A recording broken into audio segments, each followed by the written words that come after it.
الحمد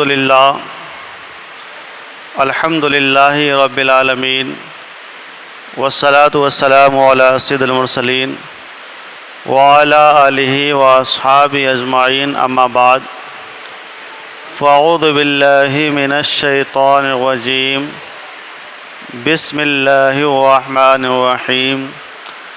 قد جاءکم من اللہ نور و کتاب مبین، صدق اللہ العظیم و صدق رسولہ النبی الامین المتین المعین المبین الکریم، ونحن علی ذلک لمن الشاہدین والشاکرین والحمد للہ رب العالمین۔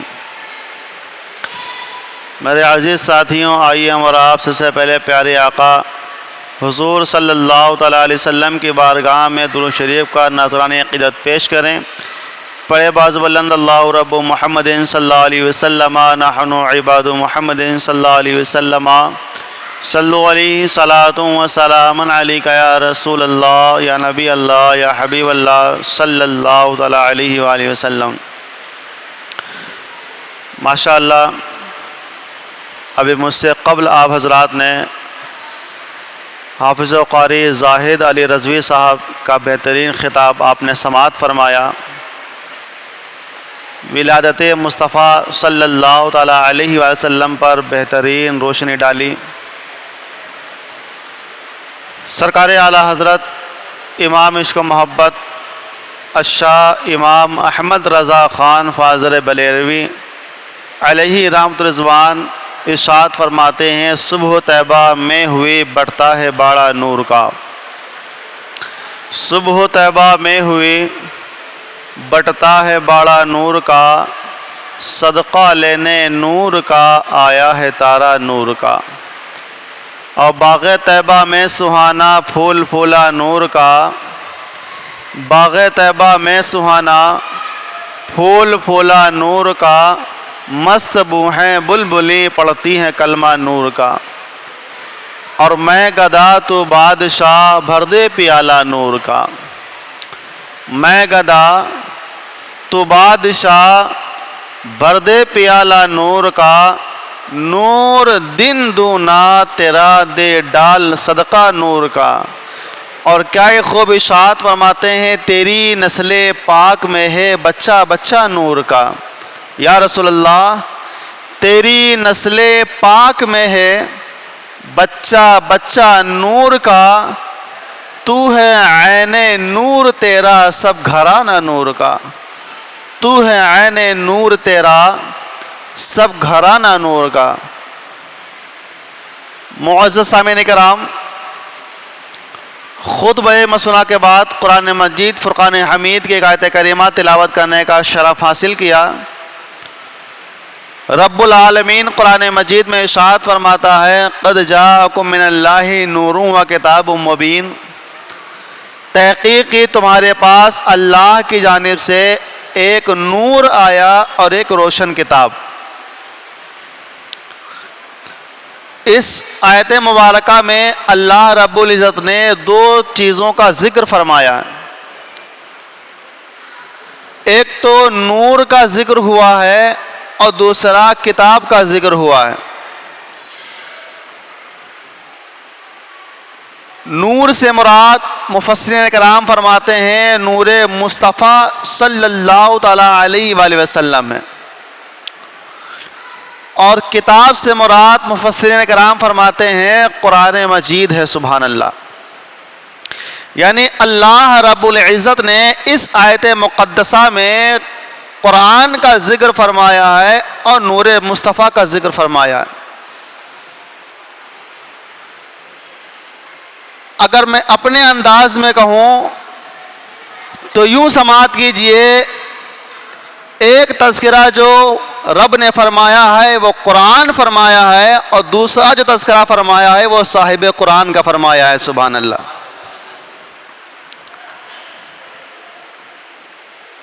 قرآن جس کا پڑھنا، سننا، دیکھنا، چھونا ہر اعتبار سے ثواب ہی ثواب ہے، یوں ہی مصطفیٰ صلی اللہ تعالیٰ علیہ وآلہ وسلم بھی ہمارے لیے رحمت بن کر کے تشریف لے کر کے آئے ہیں. سبحان اللہ. تو جو تذکرہ نور مصطفیٰ کا اللہ رب العزت نے اس آیت مقدسہ میں فرمایا ہے، اسی نور کے تعلق سے میں آپ کے سامنے کچھ عرض کروں گا.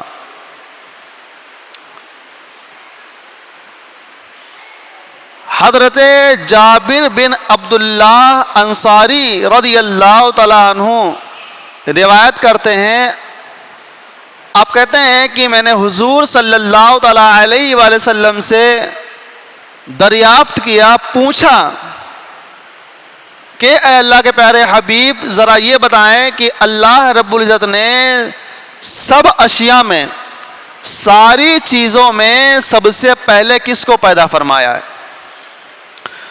تو مصطفیٰ جان رحمت شمع بزم ہدایت صلی اللہ تعالیٰ علیہ وآلہ وسلم ارشاد فرماتے ہیں، اللہ رب العزت نے سب سے پہلے تیرے نبی کے نور کو اپنے نور سے پیدا فرمایا ہے. تیرے نبی کے نور کو اپنے نور سے پیدا فرمایا ہے. اور جب تیرے نبی کے نور کو پیدا فرمایا تو اس وقت نہ کوئی لوح تھا، نہ قلم، نہ جنت، نہ دوزخ، نہ انسان، نہ فرشتہ، نہ پانی، غرض کی دنیا میں کوئی بھی چیز، کوئی بھی شے موجود نہ تھی.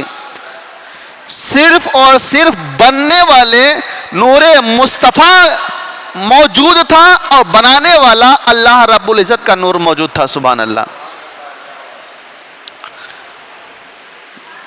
لوگوں نے اعتراض کیا کہ جب حضور کا نور بنایا گیا تو اس وقت کیا چیز موجود تھی؟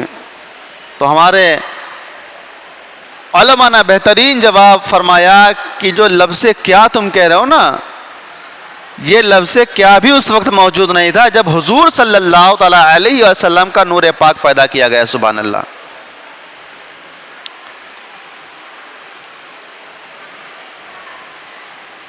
حضرت محدث دہلوی، شیخ عبدالحق محدث دہلوی علیہ رحمت رضوان تحریر فرماتے ہیں کہ پیارے آقا صلی اللہ تعالیٰ علیہ وسلم نے ارشاد فرمایا کہ سب سے پہلے اللہ رب العزت نے میرے نور کو پیدا فرمایا ہے. اور پھر آگے فرماتے ہیں میرے نور کو اپنے نور سے پیدا فرمایا ہے. اور پھر آگے ارشاد فرماتے ہیں یعنی اپنے نور سے میرے نور کو پیدا فرمایا. پھر آگے ارشاد فرماتے ہیں کہ میرے نور سے ساری مخلوق کو پیدا فرمایا ہے. سبحان اللہ. یعنی پہلے اللہ رب العزت نے اپنے نور سے میرے نور کو پیدا فرمایا، پھر حضور فرماتے ہیں میرے نور سے پوری کائنات کو پیدا کیا گیا. سبحان اللہ. مشہور حدیث پاک ہے اور یہ سب کو معلوم بھی ہوگا. میرا مقصد صرف اور صرف حضور صلی اللہ تعالیٰ علیہ وآلہ وسلم کے نور پاک کو کب بنایا گیا وہ بتانا مقصد ہے. حضرت جبریل امی علیہ السلام جو فرشتوں کے سردار ہیں، اور ہمارے نبی صلی اللہ تعالیٰ علیہ وآلہ وسلم جو نبیوں اور رسولوں کے سردار ہیں، آپس میں گفت و شنود ہی، آپس میں بات چیت ہوئی. میرے آقا صلی اللہ تعالیٰ علیہ وآلہ وسلم نے حضرت جبریل امی علیہ السلام سے ارشاد فرمائے، جبرائیل ذرا یہ بتاؤ تمہاری عمر کتنی ہے؟ تمہاری عمر کتنی ہے؟ تو حضرت جبریل امی علیہ السلام عرض کرتے ہیں حضور مجھے اپنی عمر کا تو اندازہ نہیں کہ میں کتنے سال کا ہوں، لیکن مجھے اتنا ضرور معلوم ہے کہ چوتھے حجاب پر ایک تارا 70,000 کے بعد چمکتا ہے، 70,000 سال کے بعد چمکتا ہے. اس تارے کو میں نے 72,000 مرتبہ دیکھا ہے. ذرا آپ کیلکولیٹ کر لیجئے، ایک تارا 70,000 کے بعد چمکتا ہے اور اس تارے کو حضرت جبریل امی نے 72,000 بار دیکھا ہے. کیلکولیٹر کی جو کوانٹٹی ہوتی ہے وہ بھی فیل ہو جائے گی. 70,000 کے سال کے بعد جو تارا چمکتا ہے اسے 72,000 سال بار دیکھا ہے. حضرت جبریل امی علیہ السلام گویا کہ اس سوچ و فکر کے سمندر میں ڈبکیاں لگا رہے تھے کہ اتنی زیادہ میری عمر ہے, اتنی طویل میری عمر ہے, لیکن جب میرے آقا صلی اللہ تعالی علیہ وسلم کا جواب سنا نا تو آپ بھی خاموش ہو گئے. میرے آقا ارشاد فرماتے ہیں وَعِزَّتِ رَبِّي أَنَا ذَلِكَ الْكَوْكَبْ, میرے رب کی عزت کی قسم اے جبرائیل میں ہی تو اتارا ہوں. سبحان اللہ. جبریل امی اپنی طویل عمر اس طرح بیان کر رہے ہیں کہ 70,000 کے بعد 70,000 سال کے بعد جو تارا چمکتا ہے اسے میں نے 72,000 مرتبہ دیکھا ہے. میرے آقا یوں ارشاد فرماتے ہیں کہ اے جبرائیل مجھے میرے رب کی عزت کی قسم میں ہی تو وہ تارا ہوں. تو گویا جب جبریل امی نے میرے آقا کے یہ الفاظ سنے تو حضرت جبریل امی کو بھی معلوم ہو گیا یار میں جس کی مدت جس حساب سے بیان کر رہا تھا وہ کوئی اور نہیں, وہ تورا تو مصطفیٰ جان رحمت صلی اللہ تعالی علیہ وسلم کی ذات اقدس ہے. سبحان اللہ.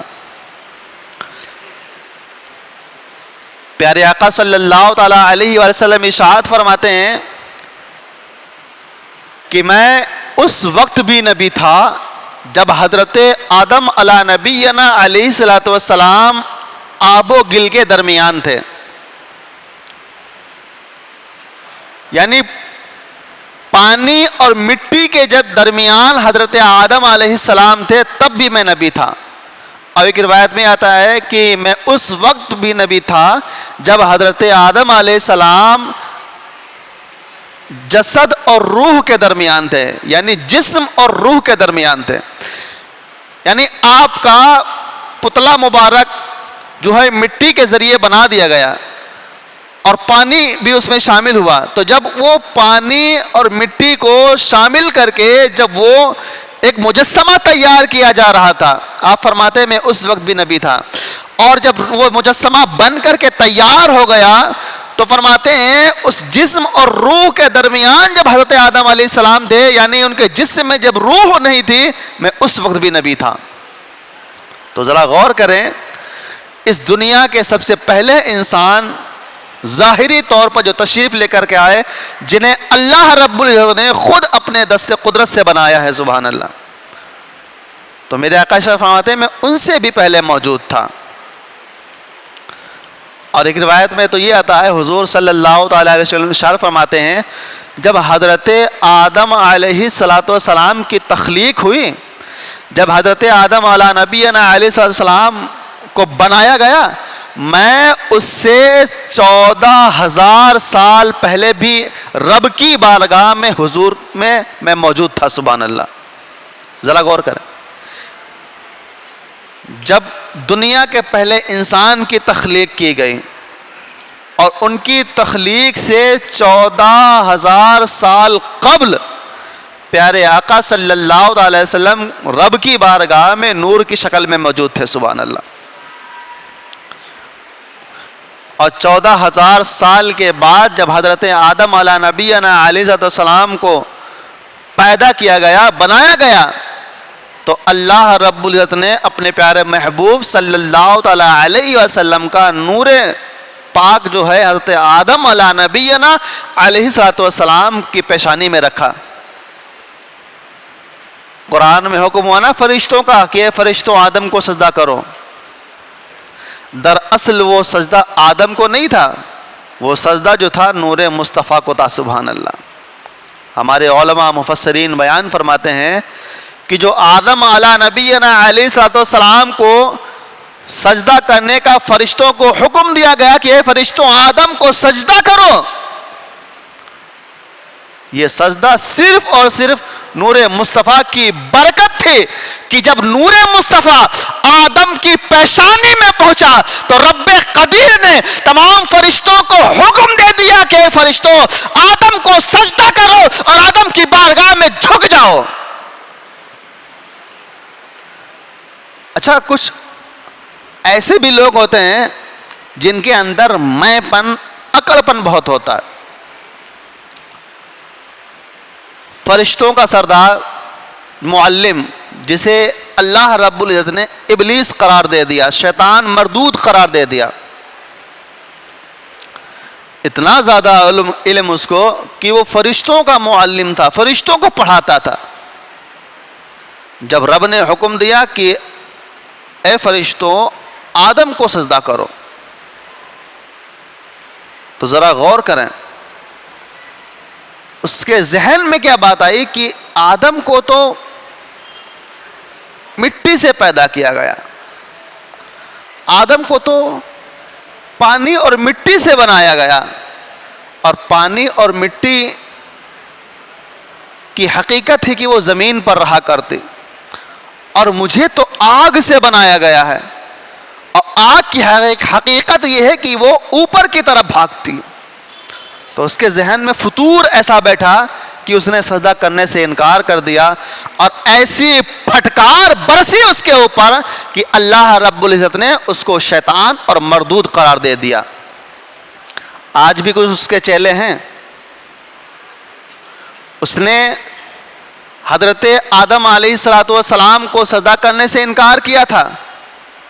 دراصل وہ سجدہ جو تھا نور مصطفیٰ کو تھا.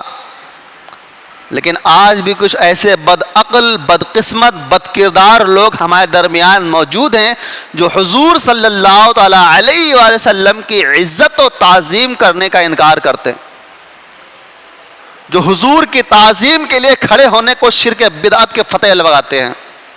بہت سے ایسے موجود ہیں.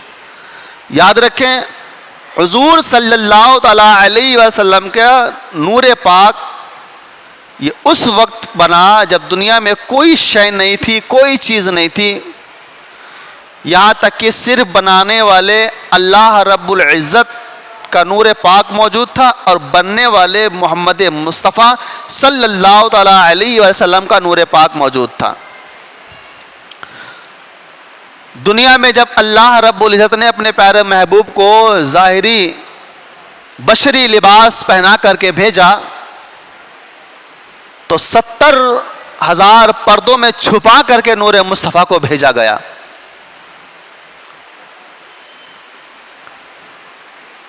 حضرت عائشہ صدیقہ رضی اللہ تعالی عنہا بیان فرماتی ہیں کہ میں رات کے وقت اندھیرے میں کپڑے کو سی رہی تھی، اور اچانک میرے ہاتھ سے سوئی زمین پر گر گئی.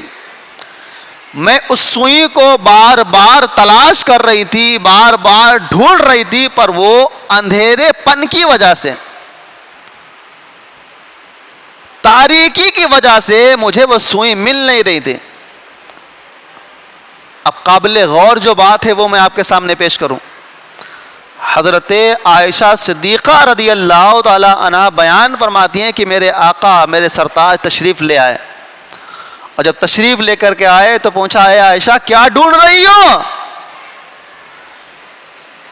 امی جان ام المومنین حضرت عائشہ صدیقہ رضی اللہ تعالی عنہ عرض کر گزار ہوتی ہیں حضور سوئی ہاتھ سے چھوٹ کر زمین پر گر گئی ہے، وہی سوئی تلاش کر رہی ہوں، اور تاریکی کی وجہ سے وہ سوئی مل نہیں رہی. میرے آقا صلی اللہ تعالی علیہ وآلہ وسلم کے لبہائے مبارک پر مسکراہٹ آئی، اور جب میرے آقا کے لبہائے مبارک پر مسکراہٹ آئی، حضرت ام المومنین عائشہ صدیقہ رضی اللہ تعالی عنہ بیان فرماتی ہیں جب میرے مصطفیٰ کے لبوں پر مبارک ہنسی آئی، جب مبارک مسکراہٹ آئی، تو آپ کے چہرے مبارک سے ایسا نور پھوٹا، آپ کے چہرے مبارک سے ایسا نور نکلا کہ پورے کمرے میں روشنی ہی روشنی پھیل گئی، اور اس نور مصطفیٰ کی روشنی کی وجہ سے میں نے اس سوئی کو تلاش کر لیا. سبحان اللہ. ذرا غور کریں, یہ مصطفیٰ صلی اللہ تعالی علیہ وسلم کا نور پاک ہے جو 70,000 پردوں کے سائے میں تشریف لایا ہے. یہاں تک کہ مفسرین فرماتے ہیں کہ حضور صلی اللہ تعالی علیہ وسلم نے اس وقت اپنے چہرے مبارک سے صرف ایک پردہ ہٹایا تھا تو کمرہ جو ہے پورا نور سے منور ہو گیا تھا. ایک پردہ ہٹانے کی برکتیں یہ کہ پورا کمرہ نور سے منور ہو گیا. اور یہاں تک کہ فقہاء کرام بیان فرماتے ہیں کہ نور اتنا بڑھتا جا رہا تھا, اتنا بڑھتا جا رہا تھا, فرماتے ہیں کہ اگر کچھ دیر اور سوئی نہ ملتی اور وہ نور بڑھتا رہتا تو فرماتے ہیں کہ ایسا نہ ہو جاتا کہ وہ کمرہ بھی نور کی تجلیاں برداشت نہ کر پاتا اور وہ کمرہ بھی جو ہے ٹوٹ و پھوٹ جاتا. ایسا نور ہے میرے مصطفیٰ کا جو اللہ رب العزت نے اپنے پیارے محبوب کو بنایا ہے, اپنے محبوب کو عطا کیا ہے. اور وہی نور مصطفیٰ کی برکتیں یہ ہیں کہ پوری کائنات کا چپا چپا آج جو تخلیق ہوا ہے, جو بنایا گیا ہے, یہ مصطفیٰ کے نور سے بنایا گیا ہے. سبحان اللہ. لیکن افسوس صد افسوس, ہمارے درمیان کچھ ایسے لوگ جو نور مصطفیٰ کا انکار کر بیٹھے. ہمارے درمیان کچھ ایسے لوگ جو حضور صلی اللہ تعالی علیہ وآلہ وسلم کے اختیار کا انکار کر بیٹھے.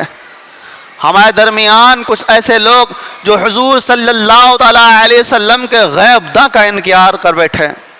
ہمارے درمیان کچھ ایسے بھی لوگ ہیں جو حضور صلی اللہ تعالی علیہ وسلم کے جشن ولادت کو 12 ربیع الاول کے جلوس کو شرک و بدعت کا فتویٰ لگانے لگے. بہت سے ایسے لوگ موجود ہیں, ذرا غور کریں.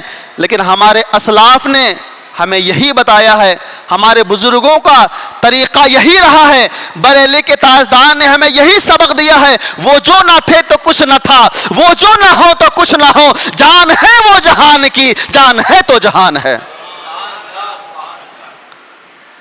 بریلی کے تاجدار نے ہمیں یہی سبق سکھایا ہے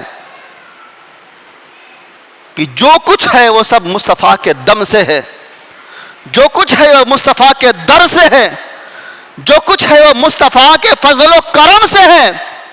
رب کی حدیث پاک, حدیث قدسی بھی ہے نا, رب ارشاد فرماتا ہے کہ اگر مجھے محمد کو پیدا کرنا مقصود نہ ہوتا تو میں پوری کائنات کو پیدا نہ کرتا.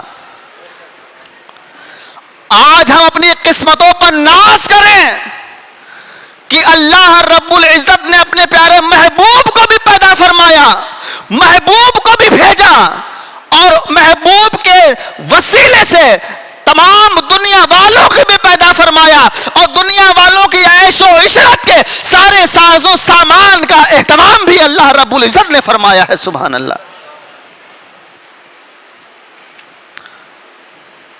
میرے عزیزوں, میرے پیاروں, جو عقیدت, جو محبت ہمارے بزرگوں نے حضور صلی اللہ تعالیٰ علیہ وسلم سے کرنا سکھایا ہے, اس عقیدت کو, اس محبت کو اپنے سروں پر رکھیں.